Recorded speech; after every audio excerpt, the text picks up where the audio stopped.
국제결혼 뒤 드러난 진실. 나는 올해 52이다. 인생 후반부를 홀로 살아갈 줄 알았다.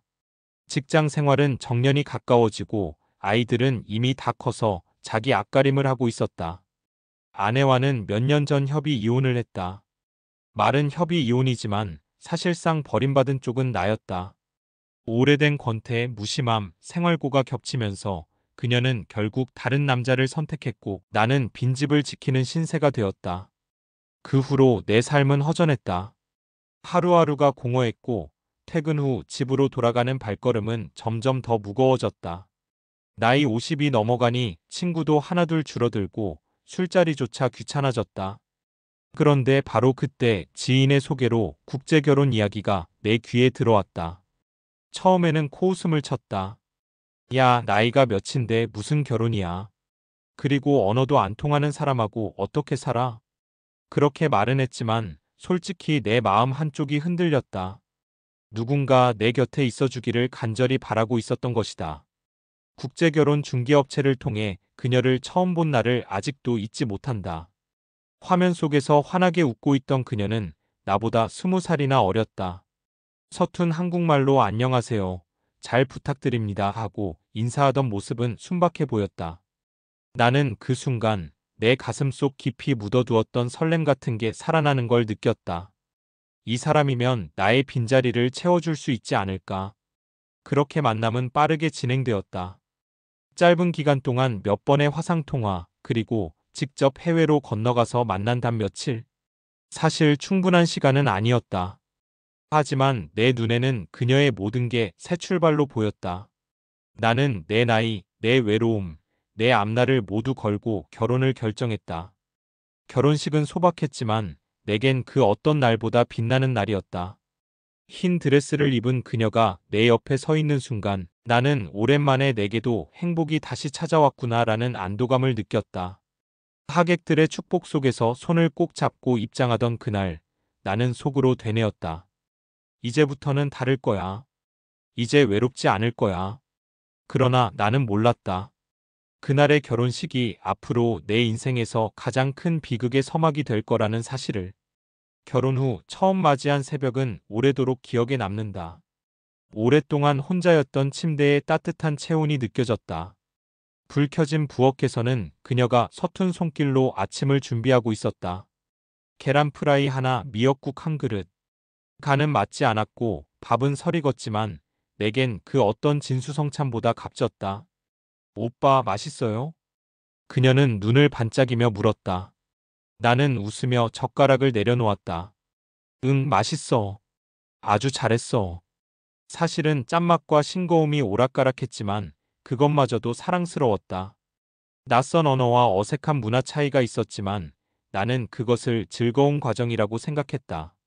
그녀가 한국어를 조금씩 배워가는 모습을 보며 나는 내 인생도 새로 시작하는 것 같았다. 주말마다 함께 시장을 보고 그녀에게 한글을 가르쳐주고 근처 공원에 산책을 나가면 사람들의 시선이 느껴졌다. 저 집은 국제 결혼했구나. 그 눈길이 못마땅할 때도 있었지만 나는 아랑곳하지 않았다. 오히려 그녀의 손을 더 꼭 잡았다. 그러나 행복만이 전부는 아니었다. 결혼 2달쯤 되었을까. 그녀의 행동에서 미묘한 이상함이 감지되기 시작했다. 첫 번째는 전화였다. 밤이 깊으면 그녀는 꼭 방 밖으로 나가 전화를 했다. 처음에는 가족과 연락하는 거라 생각했다. 고향에 있는 엄마랑 이야기했어? 하고 물으면 그녀는 얼버무리며 응 그냥 친구라고 답했다. 통화가 끝난 뒤 방에 들어오면 얼굴이 살짝 굳어 있었다. 나는 더 묻지 않았다. 아직 한국 생활이 낯설 테니 편하게 지내라고 마음을 눌렀다. 두 번째는 돈 문제였다. 생활비를 주면 그녀는 영수증을 거의 가져오지 않았다. 내가 주머니에서 발견한 영수증에는 국제 송금이라는 글자가 적혀 있었다. 이거 뭐야? 송금했어? 아, 엄마 아파서 병원비 조금 보냈어요. 나는 그 말을 믿었다. 아니, 믿고 싶었다. 나이 어린 아내가 가족을 챙기는 건 당연한 일이라 여겼다. 하지만 마음 한구석에 작은 가시처럼 불안감이 박혔다. 세 번째는 사라지는 시간이었다. 가끔 장을 보러 나간다더니 두세 시간이 지나도 돌아오지 않았다. 전화를 걸면 잘 안 받았고 나중에야 친구 만났어요라며 둘러댔다. 한국에 친구가 있을 리 만무했는데도 나는 고개를 끄덕였다. 혹시 내가 너무 의심하는 건 아닐까? 나는 내 마음을 다독였다. 새로운 결혼 생활에 적응하려면 시간이 필요하다고 스스로를 설득했다. 오히려 그녀가 한국 생활에 힘들지 않을까 걱정하는 쪽이 더 컸다. 그러나 그 작은 의심의 조각들이 조금씩 쌓여가고 있었다. 나는 알지 못했다. 그 조각들이 결국 내 인생 전체를 무너뜨릴 커다란 진실로 이어질 거라는 걸. 결혼 3달째 되던 무렵 나는 점점 불안한 그림자를 지울 수가 없었다. 겉보기엔 평온했다. 출근길에 그녀가 배웅을 해주고 퇴근하면 저녁을 차려놓고 기다려줬다. 집안은 깔끔했고 대화는 서툴지만 웃음도 많았다. 하지만 그 속에 무언가 설명할 수 없는 불협화음이 있었다. 가장 먼저 눈에 띈 건 휴대폰이었다. 그녀는 늘 휴대폰을 손에서 놓지 않았다. 식사할 때도 TV를 볼 때도 심지어 화장실에도 들고 들어갔다. 내가 무심코 잠깐 보여줄래? 하고 농담처럼 손을 내밀면 그녀는 깜짝 놀라며 뒤로 숨겼다. 프라이버시 있어요. 그녀가 어눌한 한국말로 그렇게 말했을 때 나는 괜히 가슴이 철렁 내려앉았다. 그 다음은 외출이었다. 처음엔 장 보러 나가는 줄 알았다. 하지만 시간이 점점 길어졌다. 오전에 나가 오후 늦게야 들어오는 일이 잦아졌다. 어디 갔다 왔어? 친구 만나서 이야기했어요. 친구? 어떤 친구? 같은 나라 사람. 그녀는 늘 똑같은 대답만 반복했다. 이상하게도 구체적인 이름이나 연락처는 말하지 않았다. 그리고 어느 날 나는 우연히 결정적인 장면을 보았다. 퇴근하고 집에 오던 길 골목 끝에서 그녀가 낯선 남자와 함께 있는 걸 본 것이다. 두 사람은 한국말 대신 그녀의 모국어로 대화를 나누고 있었다. 손에 무언가 두툼한 봉투를 주고받는 모습이 눈에 들어왔다. 나는 순간 얼어붙었다. 멀리서 지켜만 본 채 일부러 모르는 척 집으로 향했다. 잠시 후 집에 들어온 그녀는 평소와 다름없이 웃으며 나를 맞았다. 오빠, 오늘 피곤해요? 나는 아무 말도 할 수 없었다. 그날 밤 그녀가 샤워하는 사이 나는 충동적으로 가방을 열어봤다. 안에는 통장이 하나 있었다. 낯선 은행 이름, 그리고 내게 알리지 않은 계좌였다. 잔고는 얼마 되지 않았지만 며칠 전까지 계속 입금 출금이 반복된 기록이 있었다.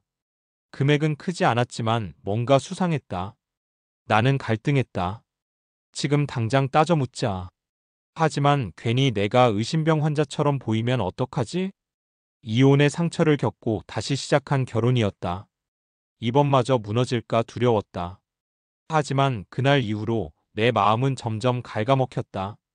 그녀가 웃을 때도 내 옆에 앉아 있을 때도 심지어 잠든 얼굴을 바라볼 때조차 의심이 머릿속을 떠나지 않았다. 내가 모르는 무언가가 이 집 안에 숨어 있다. 그 불길한 확신이 점점 더 커지고 있었다. 결혼 4달째 되던 날 평화롭던 일상이 한순간에 산산조각났다. 그날 아침 그녀는 평소와 다름없이 부엌에서 커피를 내리고 있었다. 나는 출근 준비로 바쁘게 움직였다. 오빠, 오늘 회사 일 많아요?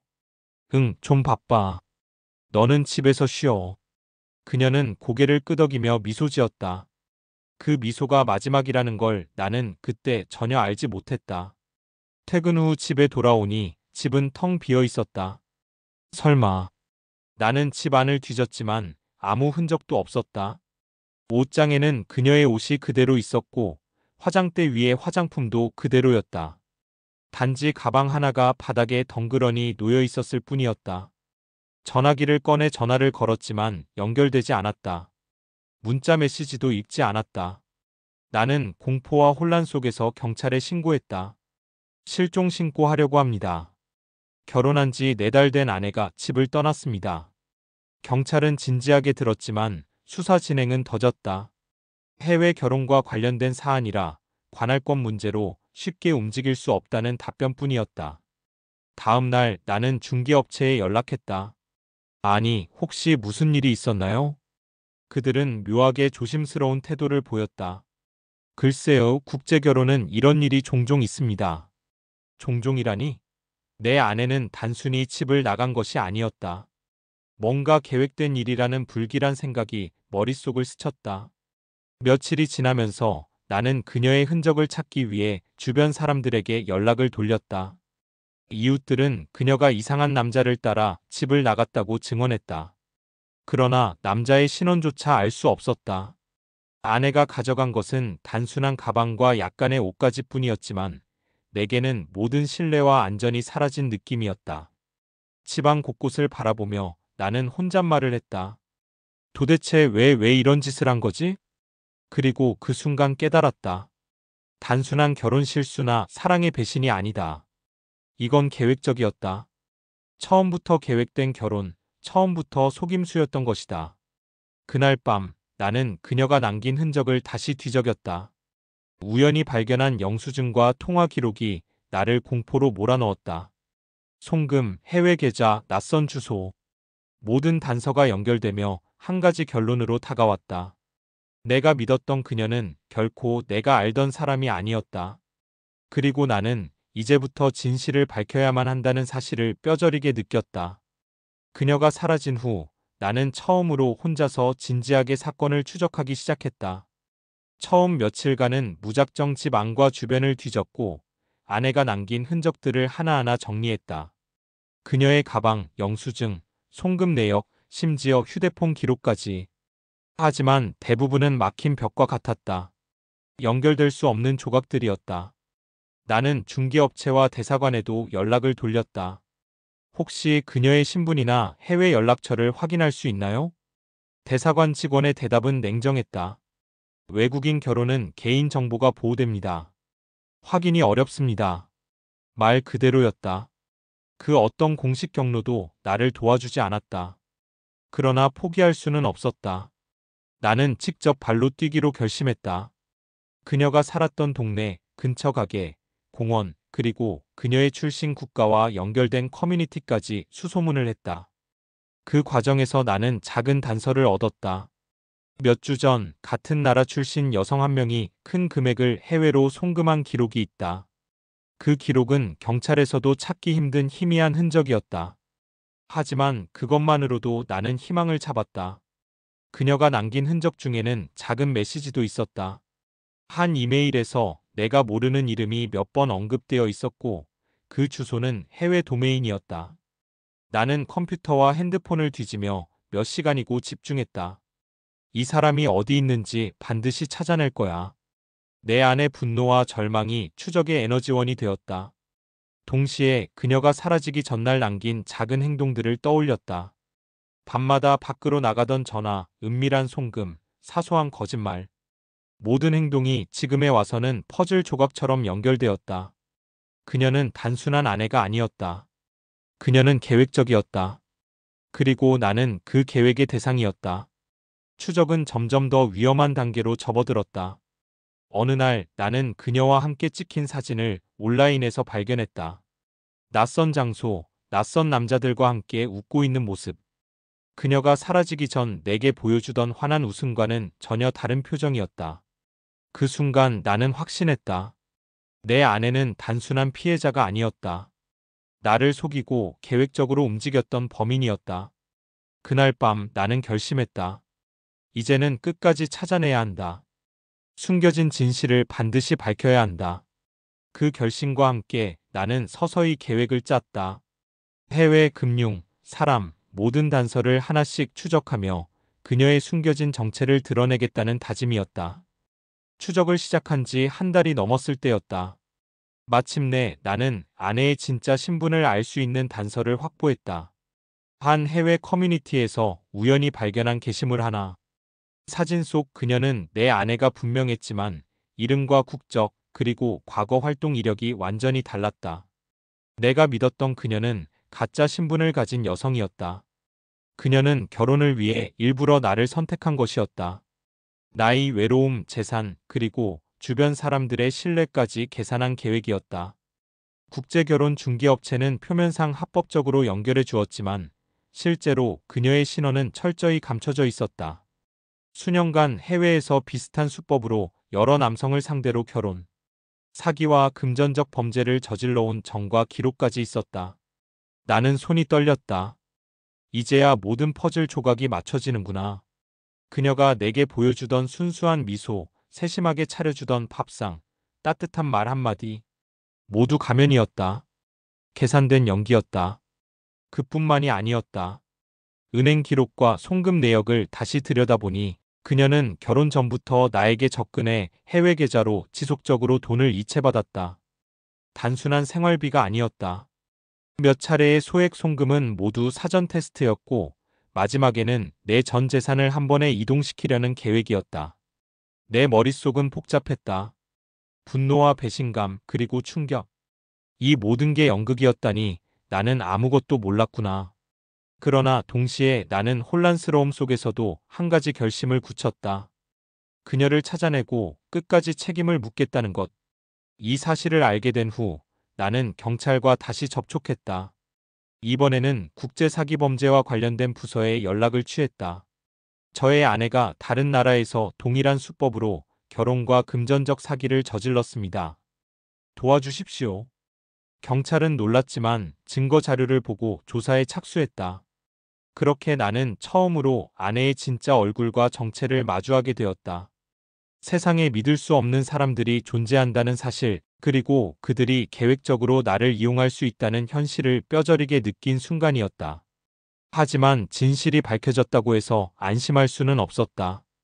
그녀는 여전히 해외에 있었고 법적 절차는 길고 복잡했다. 그리고 나는 알았다. 이제부터 싸움은 단순히 개인 감정이 아니라 국제적인 법적 싸움으로 이어질 것이라는 것을. 진짜 신분을 알게 된 후 나는 점점 더 깊은 불안 속으로 빠져들었다. 처음엔 단순한 개인 사기라고 생각했지만 조사와 증거를 정리하면서 그 규모가 훨씬 더 거대하다는 사실을 깨달았다. 아내는 단순한 사기꾼이 아니었다. 그녀가 속한 집단, 즉 국제결혼 사기 조직은 이미 여러 나라에서 수십 명의 피해자를 만들고 있었다. 그들은 철저히 역할을 나눠 접근할 남성을 선정하고 가짜 신분과 문서를 만들어 접근하며 재산과 정보를 수집했다. 그리고 마지막 단계에서는 순식간에 사라지거나 피해자가 추적할 수 없도록 흔적을 지웠다. 나는 중개업체와의 기록을 다시 들여다보았다. 그들이 처음엔 친절하고 합법적인 절차를 강조했던 것도 사실은 조직의 일부였다는 것을 알았다. 즉, 처음부터 내 아내를 나에게 연결시키기 위해 전략적으로 설계된 과정이었다. 그날 밤, 나는 혼자 집 거실에 앉아 자료를 펼쳤다. 사진, 이메일, 송금 내역, 해외 커뮤니티 기록까지 한 장 한 장이 내 마음을 무겁게 짓눌렀다. 그녀는 내게 웃으며 속삭였지만 그 속에는 차갑고 계산적인 계획이 숨겨져 있었다. 내가 이렇게 당하다니 이건 단순한 결혼이 아니었어. 전쟁이었구나.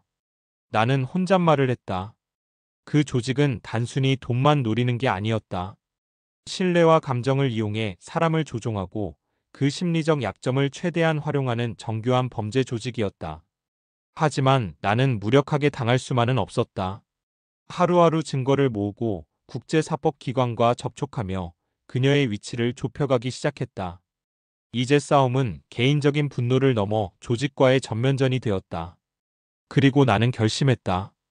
끝까지 찾아내고 반드시 책임을 묻게 만들겠다.